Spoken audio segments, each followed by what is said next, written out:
Sorry. இன்றைய முக்கிய குறிப்புகள் நேற்று நான் இருந்துல லெவிட்டிகஸ் 13 16வது அத்தியாயம் வரைக்கும்.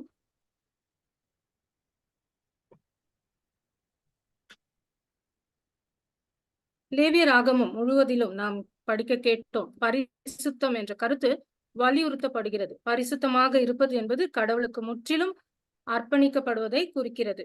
சடங்கு, தூய்மையை பராமரிப்பது மற்றும் சமூகத்திற்குள் மாசுபடுவதை தடுப்பதே இந்த அத்தியாயத்தின் குறிக்கோள். மற்றும் கடவுளுக்கும் மக்களுக்கும் இடையில் மத்தியஸ்தம் செய்வதில் பூசாரியின் பங்கு ஆகியவற்றின் முக்கியத்துவத்தை வலியுறுத்துகிறது. சாப்டர் 16 லெவிட்டிகஸ் விசேஷமாக பாவ நிவிர்த்தி நாளை பற்றி பேசுகிறது. இது தேவன் பாவத்தை மன்னிக்கும் முறையை அடையாளப்படுத்துகிறது.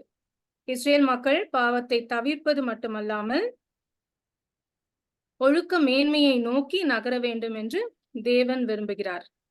மக்கள் தங்கள் ஆத்துமாக்களை தாழ்த்த வேண்டியிருந்தது. இது பெரும்பாலும் உண்ணாவிரதத்தையும் உள்ளடக்கியுள்ளது. God wanted people to humble themselves and repent and change their lives in order to become holy just like him. Leviticus chapter 17 speaks about ரத்த பலிகளின் முக்கியத்துவத்தை வலியுறுத்துகிறது. ஆவியில் தினமும் நம் மனதை புதுப்பிப்பது, சுத்தமாகவும் தேவனுடைய சித்தத்தில் கவனம் செலுத்தவும் உதவுகிறது. Leviticus chapter 18 கடவுளின் கட்டளைகளை பின்பற்ற நாம் அழைக்கப்படுகிறோம் என்று கூறுகிறது. உலகம் வெவ்வேறு தராதரங்களை ஏற்றுக்கொண்டாலும் கடவுளுடைய கொள்கைகளுக்கான நமது அர்ப்பணிப்பு அசைக்க முடியாதது. வாழ்க்கை துணையை தேர்ந்தெடுப்பதில் கடவுளின் சட்டங்கள் நமக்கு இந்த அத்தியாயம் வழிகாட்டுகிறது. இந்த வழிகாட்டுதல்கள் நமது நம்பிக்கை மற்றும் மதிப்புகளை பகிர்ந்து கொள்ளும் ஒரு தூணை தேர்ந்தெடுப்பதன் முக்கியத்துவத்தை வலியுறுத்துகிறது. திருமணத்திற்கு வலுவான அடித்தளத்தையும் உறுதி செய்கிறது. கடவுள் ஆண்களுக்கும் பெண்களுக்கும் எல்லைகளை அமைக்கிறார். திருமண உறவுக்குள் தூய்மை மற்றும் நம்பகத்தன்மையை வலியுறுத்துகிறது. Leviticus chapter 18, that's about today's keynotes. Amen. And questions now to Sony and family. The first question. லேவியர் அத்தியாயம் சாப்டர் 14 வார்த்தை 2. குஷ்டரோகி சுத்திகரிக்கப்படும் நாளில் அவனுடைய சட்டம் என்ன? What is the law of the leper on the day of his cleansing? We read from chapter 15, Anita. From yesterday, I was not there yesterday. So the questions are from yesterday. You can answer. Chapter 14, okay. You can open the verse and you can answer. நோய் கண்டெடுத்தவர் அவரை குருவிடம் அழைத்து வர வேண்டும். யாருக்கு ஒருத்தருக்கு குஷ்டரோகம் இருக்குதோ அவங்கள குருவிடம் அழைத்து வரப்பட வேண்டும். குரு பாளையத்தில் வெளியே வந்து அவரை சோதித்து பார்க்க வேண்டும். Correct. What must be done with stones in the house with the plague? Chapter 14 verse 40. கொள்ளை நோய் உள்ள வீட்டில் கற்களை என்ன செய்ய வேண்டும்? கழுவ வேண்டும். என்னமா? நகருக்கு வெளியே கொண்டு போய் போட வேண்டும். Correct. Remove and cast it unto unclean place. Correct. சீட்டான இடத்தில் போட பணிப்பார். Yes. Chapter 15 verse 15. The priest shall do what with the offering brought by the man cleansed from his discharge. சுத்திகரிக்கப்பட்ட மனிதன் கொண்டு வந்த காணிக்கைகளை ஆசாரியன் என்ன செய்வான்?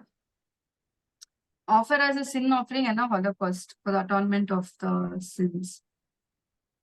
15:15 குரு அவற்றில் ஒன்றை பாவம் போக்கும் பலியாகவும் மற்றதை எரிபலியாகவும் செலுத்தி அவனுக்காக ஆண்டவர் திருமுன் பாவக்கழுவாய் நிறைவேற்றுவார். Correct. Next question, chapter 15 verse 31. Why does God command Israelites to separate the unclean from the clean? அசுத்தமானவர்களையும் சுத்தமானவர்களையும் பிரிக்கும் மக்கள் தங்கள் நடுவே இருக்கும் எனது தங்கும் இடத்தை தீட்டாக்கி சாகாத படிக்கு நீங்கள் அவர்கள் தீட்டுகள் இருந்து அவர்கள் விலக்கி வைக்க வேண்டும். Correct. Amen. Next question, chapter 16 verse 1. After which event did the Lord speak to Moses about the day of atonement? எந்த நிகழ்வுக்கு பிறகு கர்த்தர் மோசேயிடம் பாவ பரிகார நாளை பற்றி பேசினார்? After the death of Aaron's sons, 2 sons. Amen. Thank you. Next question, chapter 16, verse 16. 16. For what purpose does Aaron make atonement for the holy place? பரிசுத்த ஸ்தலத்திற்காக பாவ பரிகாரம் ஏன் செய்கிறார்? எப்படி செய்கிறார்? Sinful defilements and the faults of Israelites.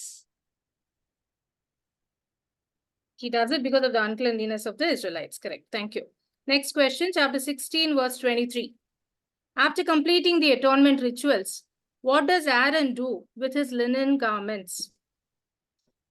பாவ பரிகார வேலைகளை செய்து முடித்த பிறகு ஆரோன் தன்னுடைய நாரிழை உடைகளை என்ன செய்கிறார்?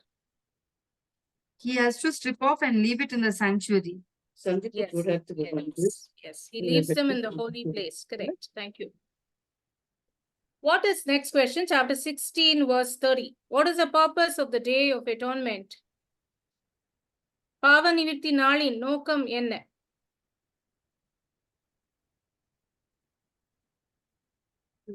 Chapter அந்த 16, verse நாளில் 30. நீங்கள் தூய்மையாக்கப்படும்படி உங்களுக்கென்ன பாவ கழுவாய் நிறைவேற்றப்படும். ஆண்டவர் திருமுன் உங்கள் பாவங்களை களவாய் நிறைவேற்றப்பட நீங்கள் தூய்மை அடைவீர்கள். Correct. Thank you. Next question. Chapter 16, verse 31. How is the Day of Atonement to be observed by the Israelites? பாவ பரிகார நாளை இஸ்ரேலர் எவ்வாறு ஆசரிக்க வேண்டும்? அது உங்களுக்கு நோன்பு நாள். அந்த நாள் நீங்கள் முழு ஓய்வெடுக்கும் ஓய்வு நாள். அது என்றுமுள்ள நியாயம் ஆகும். Amen. Correct. அது ஓய்வு நாள். Amen. Chapter 17, verse 1 to 2. Who is commanded to speak to Aaron, his sons, and all the children of Israel about the laws in this chapter? இந்த அதிகாரத்தில் உள்ள சட்டங்களை குறித்து ஆரோனிடமும் அவரது மகன்களிடமும் இஸ்ரேல் புத்திரர் அனைவரிடமும் பேசும்படி யார் கட்டளையிடப்பட்டுள்ளார்? ஆண்டவர் மோசேயிடம் ஆண்டவர் மோசேயிடம் கூறினார்.